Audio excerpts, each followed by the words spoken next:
Ashok, now 3 years into the Modi term, we sort of take it for granted that strengthening the relationship with the United States is one of his great foreign policy legacies so far. But when he first came in, I remember having conversations with people in the party and others, and there was a question mark. And there was certainly one strain of thought within the BJP, which is that, basically said that, well, Modi had been insulted by the United States because he had been denied travel after the events of 2002, that now was his time for payback. Why should he reach out to the US? The US should bend over backwards. What do you think went into his thinking, and why did he decide not to go down that route and instead to take the opposite approach? Well, there were two reasons. One, I think he recognized that he needed the US for many of the fundamental challenges that his administration or his government and his India would face. What were his primary foreign policy or world policy goals? One, to get the India growth story back in circulation, to get investors interested in India, to get capital to flow into India once again, to get FDI into India. Second, to effect not just an upgrade of India's software, but a fundamental reordering and fundamental modernization of India and of Indian society, which would require access to technology, for instance, technology in military hardware, technology in clean energy, all sorts of areas. The US is the world's biggest producer of such technology, bar none. So he needed the US there as well. Third, India,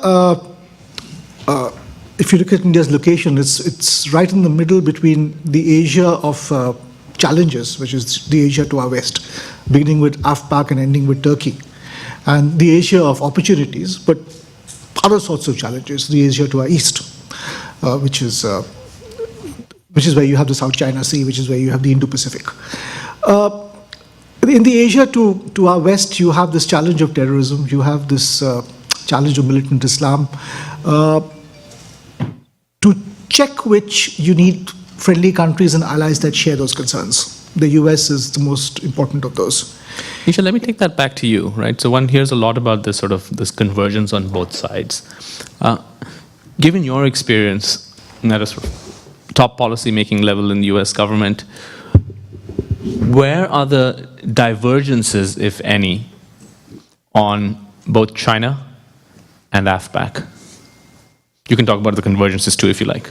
Sure. I mean, look, I think that with respect to China, both the United States and India want to have a relationship with China that is collaborative to the extent to which it can be, and that in many instances is on economic issues, engaging China to be a constructive and important part of driving global consensus on issues. I mean, China played a very important role on the Iran nuclear negotiations. China plays an important role on a number of these different areas, and we want to see that.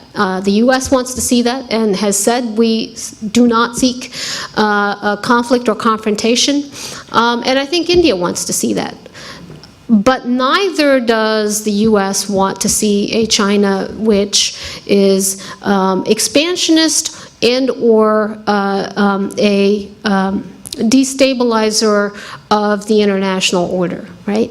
And so to draw some very clear boundaries there. And I think India is similarly inclined and has particularly of the past several years staked out very important positions to that extent. So I don't know that we have dramatic areas of divergence with respect to how we look at the importance of China, both the opportunities that it represents as well as the potential challenges that it represents.